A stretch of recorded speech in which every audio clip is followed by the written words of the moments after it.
আমি present continuous টেন্সৰ বিষয়ে চাম যিবিলাক বাক্যই বৰ্তমান অৱস্থাত চলি থকা অৰ্থ প্ৰকাশ কৰে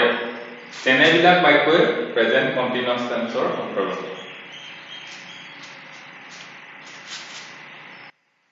অসমীয়া ভাষাৰ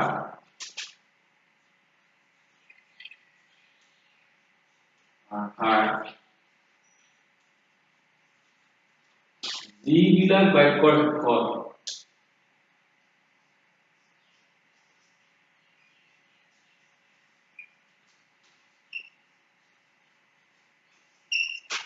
শেষত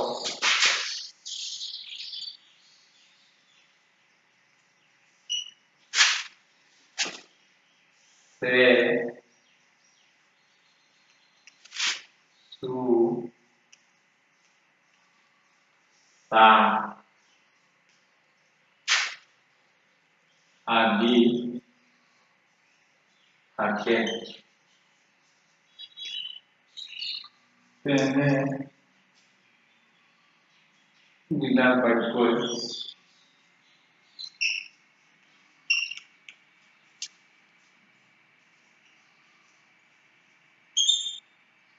ইংৰাজী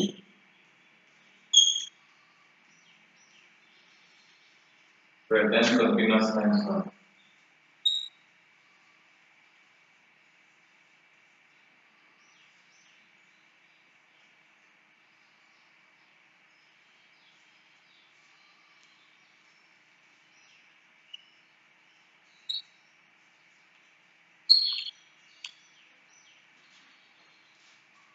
অসমীয়া ভাষাৰ যিবিলাক বাক্যৰ শেষত সে সু সা আদি উচ্চাৰণ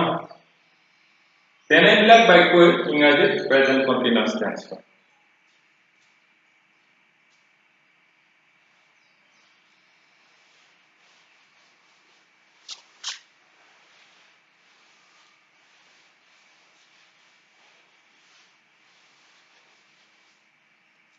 যেনে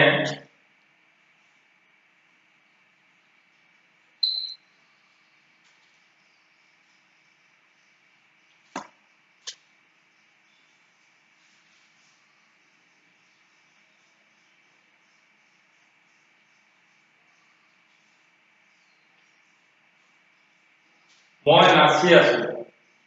শেষত সু আছে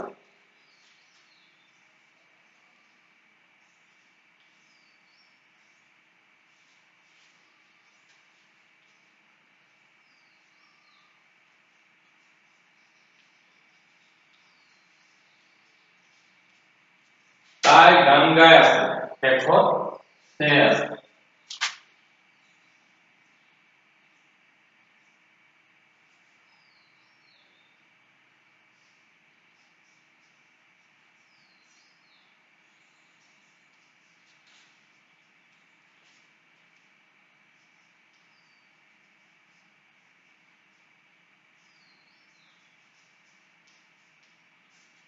তোমালোকে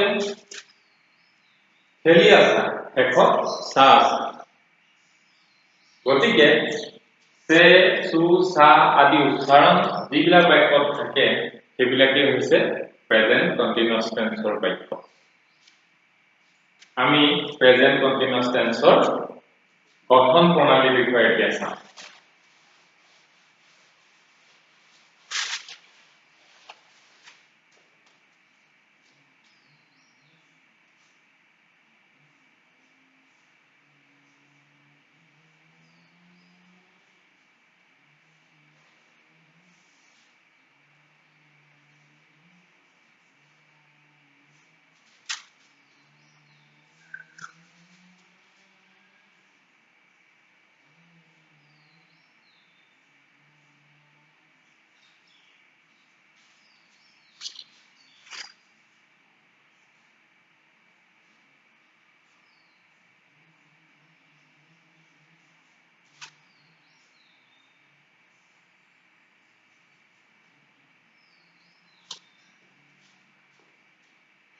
প্ৰেজেন্ট কন্টিনিউয়াস টেন্সৰ বাক্য গঠন কৰিবৰ কাৰণে ইংৰাজীত এই ফৰ্মেশনটো ব্যৱহাৰ কৰা সাবজেক্ট অৰ্থাৎ কৰ্তা subject plus am oblique is oblique are এই তিনিটা সহায়কাৰী ক্ৰিয়াপদৰ ভিতৰত উপযুক্ত এটা আমি ব্যৱহাৰ কৰিব লাগিব তাৰ পিছত মেইন ভাৰ্বটো present form of main verb plus ing অৰ্থাৎ ভাৰ্ব প্লাস ing কৰি দিব লাগিব তাৰ পিছত অবজেক্ট ব্যৱহাৰ কৰিব লাগিব এই ফৰ্মেশনটো ব্যৱহাৰ কৰি আমি প্ৰেজেন্ট কন্টিনিউয়াস টেন্সৰ বাক্য গঠন কৰিব পাৰো উদাহৰণ হিচাপে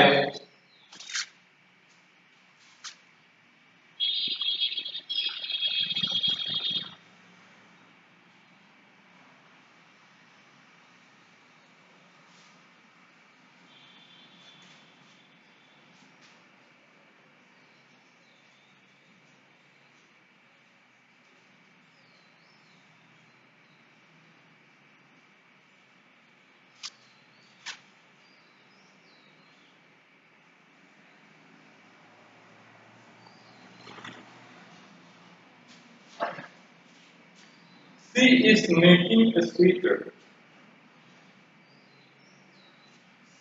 এই বাক্যটোত কি হল সাবজেক্ট am is are এই তিনিটা সহায়কাৰী ক্ৰিয়াপদৰ ভিতৰত আমি is সহায়কাৰী পদটো ব্যৱহাৰ কৰিলো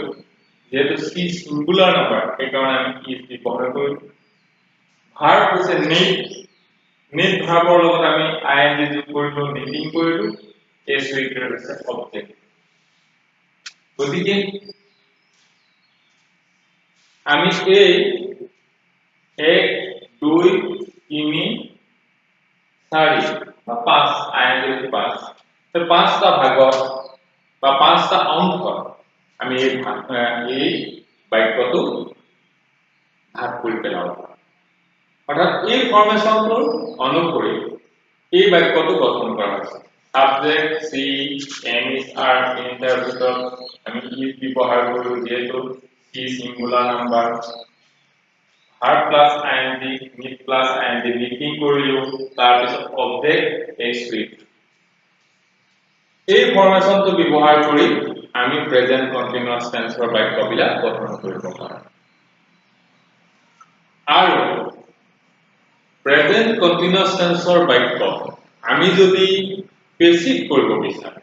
তেনেহলে আমি এই ফৰ্মেশনটো ব্যৱহাৰ কৰিব লাগিব তাক আমি পেসিভ ফৰ্মেশন বুলি কওঁ পেসিভ ফৰ্মেশন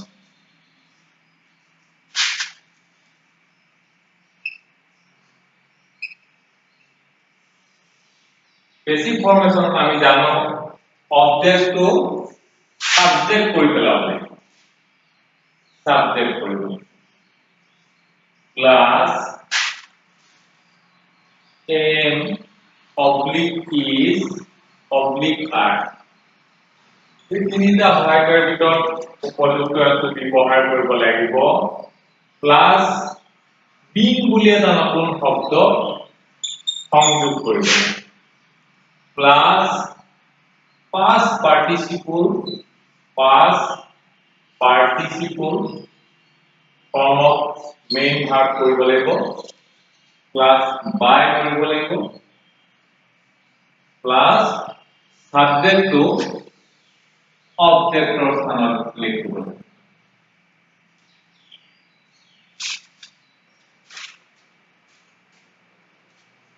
আমি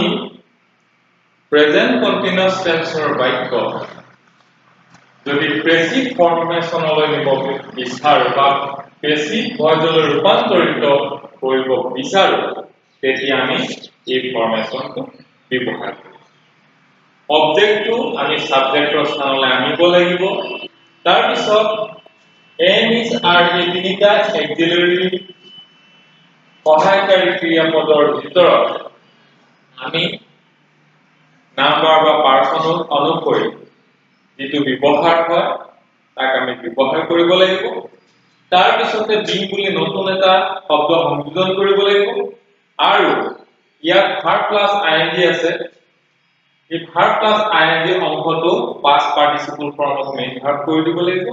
তাৰপিছত বাই সংযোজন কৰিব লাগিব তাৰপিছত সাবজেক্টটো অবজেক্টৰ স্থানত লিখিব লাগিব এই ফৰ্মেশনটো ব্যৱহাৰ কৰি আমি যিকোনো প্ৰেজেন্ট কন্টিনিউয়াস টেন্সৰ বাক্য বেসিক ভয়েসলৈ ৰূপান্তৰিত কৰিব প্ৰথমতে আমি দেখিছো সি ইজ নিটিং এ সুৱেটাৰ এই বাক্যটো এ সুৱেটাৰ হৈছে অবজেক্ট আমি যদি এই বাক্যটো পেসিভ কৰিব বিচাৰো তেনেহলে এই ফৰ্মত আমি লিখিব লাগিব গতিকে এ সুৱেটাৰ হৈছে এই বাক্যটোৰ অবজেক্ট গতিকে অবজেক্টটো আমি সাবজেক্টৰ স্থানত লিখিম এ সুৱেটাৰ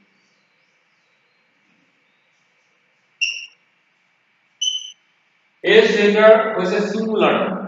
সেয়ে আমি am is are তিনিটাৰ ভিতৰত আমি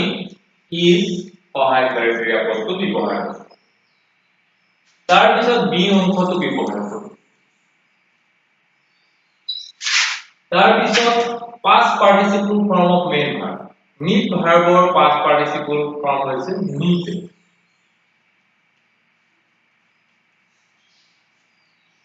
তাৰপিছত by ব্যৱহাৰ কৰিলো তাৰপিছত অবজেক্টটো সাবজেক্টত আছে সাবজেক্ট সি আছে সি pronoun এই কাৰণে সি pronoun অবজেক্টৰ স্থানত are ব্যৱহাৰ গতিকে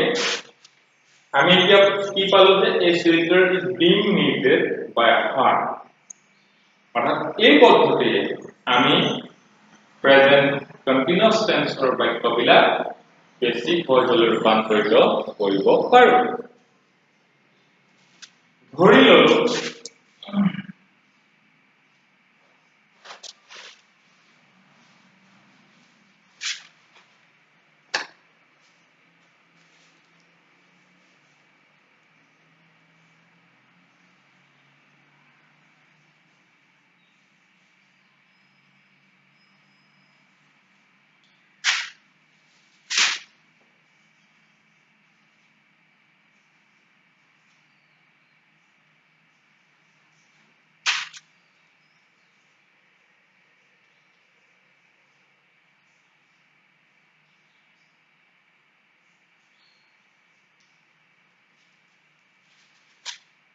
mangoes are being eaten by them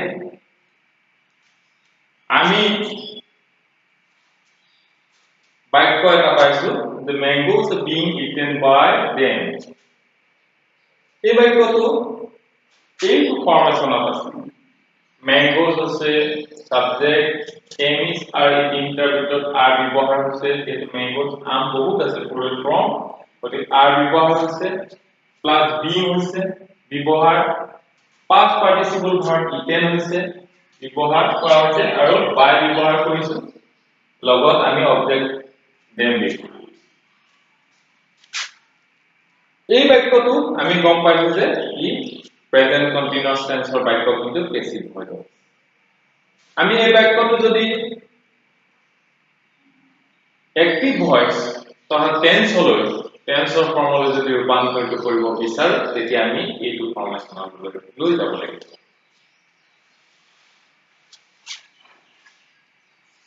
এইটো ফৰ্মেশনলৈ আমি নিবলৈ হলে প্ৰথমতে আমি কি কৰিব লাগিব সাবজেক্টটো বাছি উলিয়াব লাগিব সাবজেক্টটো কোড আছে অবজেক্টৰ স্থানত আছে অবজেক্টত কি আছে সাবজেক্টটো them হৈ আছে them যেটো pronoun এই pronoun যেহেতু ই তাৰ সাবজেক্টৰ স্থানত ই বহিলে they হৈ গ'ল আমি প্ৰথমটো পাছতে এই বিষয়ে শিকিছো they হৈ বহিব তাৰ পিছত am is are এই তিনিটাৰ ভিতৰত আমি are ব্যৱহাৰ কৰিম যেহেতু they 12 পাম গতিকে are ব্যৱহাৰ কৰিলো তাৰ পিছত ব্যৱহাৰ কৰিব লাগে verb plus ing verb হৈছে eaten eaten verb to verb plus ing কৰিব লাগে গতিকে eat plus ing eating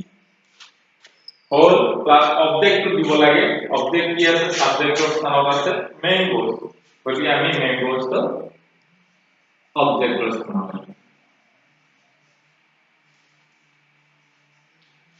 এনে ধৰণে খুব সহজে এনে ধৰণৰ আমি খুব সহজে প্ৰেজেন্ট কন্টিনিউয়াস টেন্সৰ বাক্য এক্টিভ ভয়েসলে বা এক্টিভ ভয়েসৰ পৰা পেসিভ ভয়েসলে পেসিভ ভয়েসৰ পৰা এক্টিভ ভয়েসলে আমি ৰূপান্তৰিত কৰিব। সেই কাৰণে আমি এটা কথা মন কৰিব লাগিব যে প্ৰেজেন্ট কন্টিনিউয়াস টেন্সৰ ফৰ্মেশন কেইটা কি কি। প্ৰথমতে আমি এই দুটা ফৰ্মেশন শিকিছো। এটো হৈছে কি এটা টেন্স গঠন কৰা ফৰ্মেশন। এই ফৰ্মেশনত টেন্সটো গঠন হ'ব আৰু এই ফৰ্মেশনত বেসিক ভয়েস চলৰ বাক্যবিলাক ৰূপান্তৰিত কৰা। গতিকে ছাত্ৰ-ছাত্ৰীসকলে এই দ্বিতীয় দিনৰ কাৰ্যসূচী আন নহলেও এই দুটা ফৰ্মেশন খুব সুন্দৰভাৱে লিখি উলিয়াই তাৰ কেনে ধৰণে ব্যৱহাৰ কৰা হয় তাক অনুশীলন কৰিলে নিশ্চয় উপকৃত হ'ব।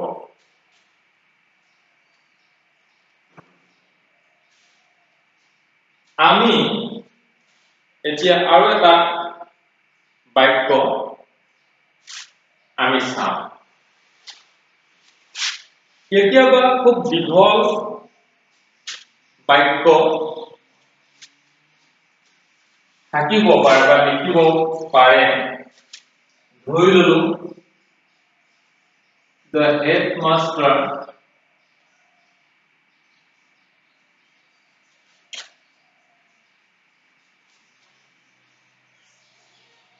of our school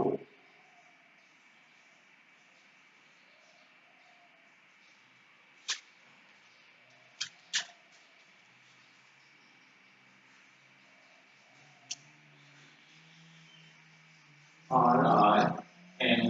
delivering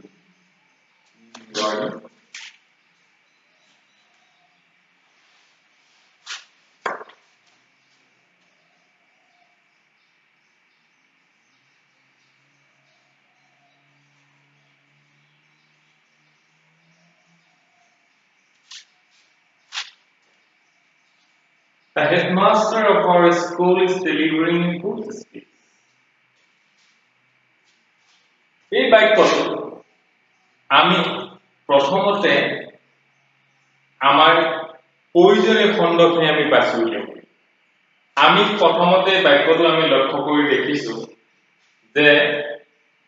ফৰ্মেশনটোৱে কৈছে সাবজেক্ট নামৰ যিটো অংশ, সাবজেক্ট নামৰ যিটো অংশ, এই অংশটো am is are এই সহায়কাৰী ক্ৰিয়া পদকেইটাৰ আগত থাকিব।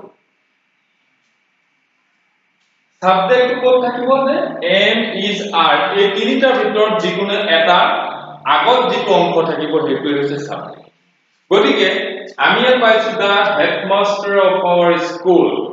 গতিকে তাৰ পিছত কি আছে? গতিকে আমি গম পালো যে the headmaster of our school এই গোটেই অংশটোৱে হৈছে এই বাক্যটোৰ সাবজেক্ট। তাৰ পিছত am is are এই তিনিটা সহায়কাৰীৰ পিছৰ যি অংশ থাকিব ই হৈছে ভাৰ্ব, মানে ভাৰ্ব প্লাস ing। ডেলিভাৰিং টো হৈছে ইয়াত ভাৰ্ব। তাৰ পিছৰ অংশটো অৰ্থাৎ য'ত শেষত ing আছে, ing পিছৰ যিখিনি অংশ সেইখিনি হ'ব অবজেক্ট। গতিকে এই গুড স্পিচ এইখিনি হৈছে অবজেক্ট। আমি এই ফৰ্মেশনটো যদি খুব সুন্দৰভাৱে আমি লক্ষ্য কৰো তেতিয়া কোনখিনি বা কোনখিনিলৈ কি অংশ নিহিত হৈ থাকিব সেই গোটেইখিনি কথা খুব স্পষ্টভাৱে আমি ফৰ্মেশনটোৰ পৰা পাই যাম। সেয়েহে ঠিক সেইটো কাৰণতে আমি যদি পেসিভ কৰিব বিচাৰো, এই বাক্যটো আমি যদি পেসিভ ভয়েসলৈ ৰূপান্তৰিত কৰিব বিচাৰো তেতিয়া কি কৰিব লাগিব? এই ফৰ্মেশন অনুসৰি আকৌ বাক্যটো সজাই তুলিব লাগিব সেয়েহে ইয়াতে অবজেক্ট হিচাপে পাইছো আমি এ গুড স্পিচ এটো হৈছে ও এই অবজেক্টটো আমি সাবজেক্টৰ স্থানলৈ আনিব লাগিব a good speech a good মানে সিঙ্গুলাৰ গতিকে সিঙ্গুলাৰ বুজাবৰ কাৰণে এই তিনিটাৰ ভিতৰত ইজ সহায়কাৰী ক্ৰিয়াপদ বুজায় তাৰ পিছত আমি ফৰ্মেশন অনুসৰি বিং ব্যৱহাৰ কৰি দিলো যিটো অংক যি প্ৰয়োজন হয় সেইমতে ফৰ্মেশনটো কৰে আৰু সেইমতে আমি বহাই গৈ থাকিব লাগিব বিং ব্যৱহাৰ কৰাৰ পিছতে কৈছে যে past participle form of main verb verb plus delivery গতিকে ইয়াত আমি past participle form of ব্যৱহাৰ কৰিব গতিকে deliver শব্দৰ পৰা deliver আমি ই যোগ কৰি তাক past participle ৰূপলৈ ৰূপান্তৰিত কৰিলো তাৰপিছত বাই ব্যৱহাৰ কৰিলো তাৰপিছত অবজেক্টটো আছে সাবজেক্টৰ স্থানত সাবজেক্টটো কি আছে is am are is দি আগৰ অংক হেতু হৈছে আমি গম পাইছো যে সাবজেক্টটো আছে the headmaster of our school এই হ'ব by the headmaster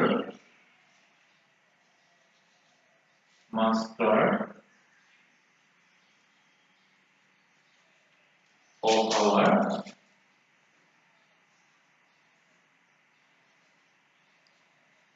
school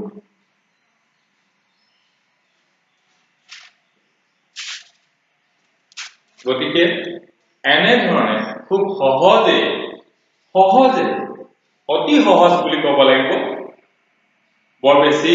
কষ্ট কৰাৰ কোনো প্ৰয়োজন নাই আমি যদি টেন্স আৰু ভয়েস একেলগে শিকি যাওঁ খুব সহজে আমি ইংৰাজী গ্ৰামাৰৰ যি টেন্স আৰু ভয়েসৰ কথা আছে আমি কিছু অংশ খুব সুন্দৰভাৱে আৰু খুব সহজে আয়ত্ত কৰিবলৈ সক্ষম হম এতিয়া এটা কথা হ'ল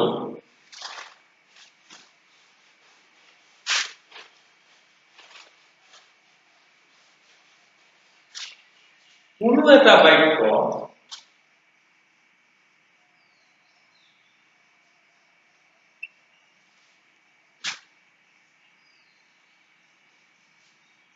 আমি প্ৰেজেন্ট কন্টিনিউয়াস টেন্সৰ বুলি কেনেকৈ জানো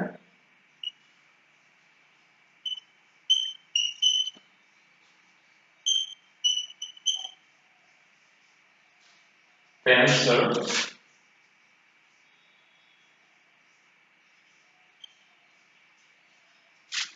বুলি কেনেকৈ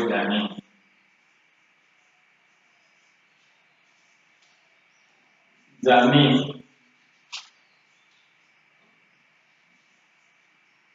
বা एक्टिव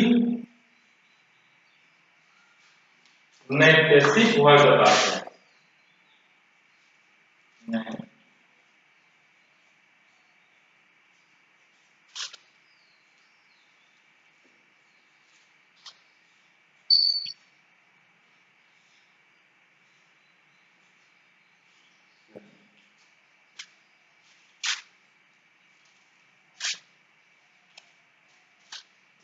কেনেকৈ আমি জানিম যে বাক্যটো প্ৰেজেন্ট কন্টিনিউয়াস টেন্সৰ আৰু ই এক্টিভ ভয়েসৰ নে পেসিভ ভয়েসৰ কি কথাটো আমি কেনেকৈ জানিম এই কথাটো আমি জানিবলৈ হলে প্ৰথম কথা হ'ল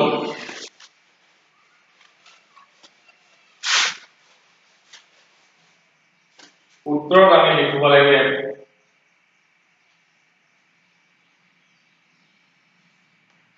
যে কোনো এটা বাক্যত আমি যদি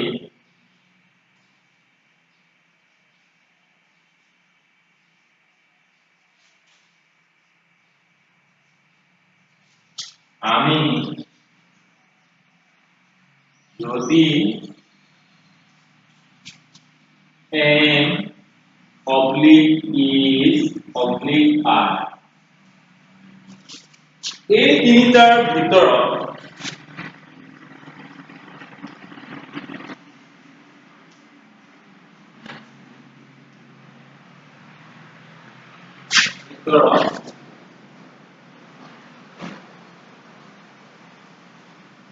কোনো এটা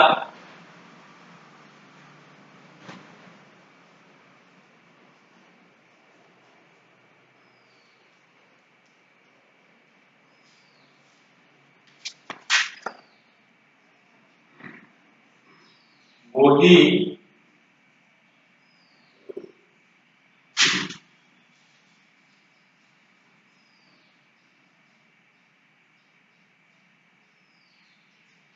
main verb to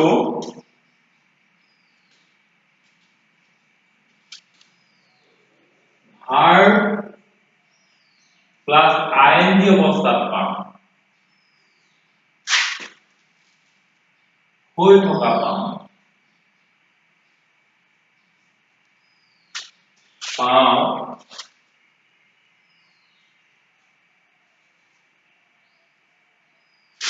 তেন্তে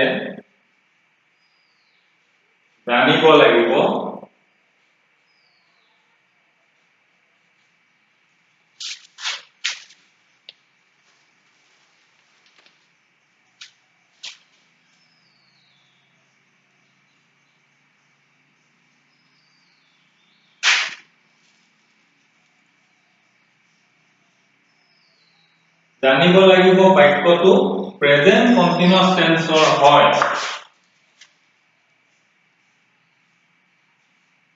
প্ৰেজেন্ট কন্টিনিউয়াস টেন্সৰ হয়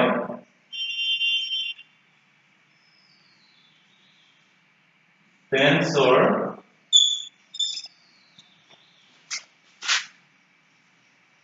হয় কিন্তু ই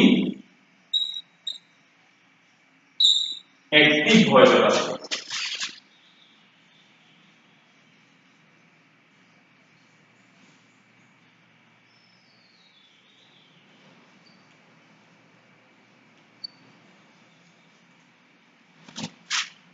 যদি আমি বাক্য এটা প্ৰথমতে লক্ষ্য কৰো তাৰ সহায়কাৰী ক্ৰিয়াপদ কি আছে যে am is are এই তিনিটাৰ ভিতৰত আমি যিকোনো এটা যদি দেখি যাওঁ তাৰ পিছতে যদি মেইন ভাৰ্বটো ভাৰ্ব প্লাস ing হৈ থাকে তেতিয়া আমি নিশ্চিতভাৱে জানিব লাগিব যে বাক্যটো প্ৰেজেন্ট কন্টিনিউয়াস টেন্সৰ কিন্তু ই एक्टिव ভয়েস আছে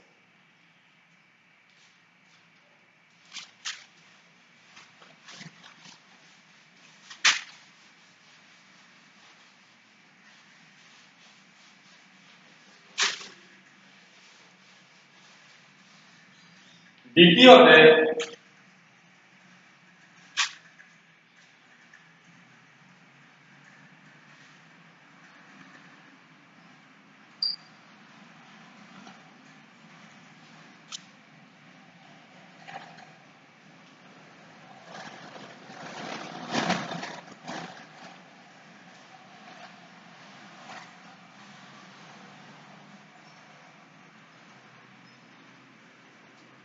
যদি কোনো এটা বাক্য am is are এই তিনিটাৰ যিকোনো এটা বহু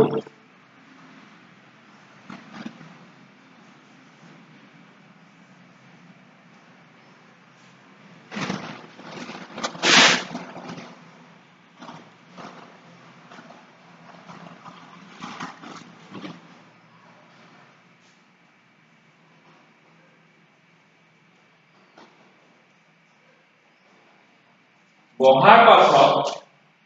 এই তিনিটাৰ যিকোনো এটা বহাৰ পাছত being বুলি যদি এটা নতুন শব্দ থাকে b e i n g এই শব্দটো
যদি কোনো এটা বাক্যত পুনৰবাৰ কৈছো am is are এই তিনিটাৰ যিকোনো এটা বহাৰ পাছত আমি been নামৰ শব্দটো দেখা পাম আৰু তাৰ পিছত মেইন ভাৰ্বটো আমি past participle ফৰ্মত থকা দেখা পাম তেন্তে নিশ্চিতভাৱে আমি বুজিব লাগিব যে বাক্যটো প্ৰেজেন্ট কন্টিনিউয়াস টেন্সৰ হয় কিন্তু ই পেসিভ ভয়েসত আছে গতিকে এই কেইটা কথা বৰ গুৰুত্বপূৰ্ণ আৰু আমি এই গুৰুত্বপূৰ্ণ কথাকেইটা যদি মনত ৰাখো তেতিয়া আমি প্ৰেজেন্ট কন্টিনিউয়াস টেন্সৰ বিষয়ে গোটেইখিনি অতি সহজে জনাত সহায়ক হ'ব গতিকে ছাত্ৰ ছাত্ৰীসকল আজিলৈ আমি প্ৰেজেন্ট কন্টিনিউয়াস টেন্সৰ বিষয়ে প্ৰাৰম্ভিক পৰ্যায়ত জানিবলগীয়া কথাকেইটা শিকিলো আশা কৰিছো যে দুটা ফৰ্মেশন ইতিমধ্যে আমি উল্লেখ কৰিছো এই ফৰ্মেশন কেইটা কেনে ধৰণে ব্যৱহাৰ কৰা হয় তাৰ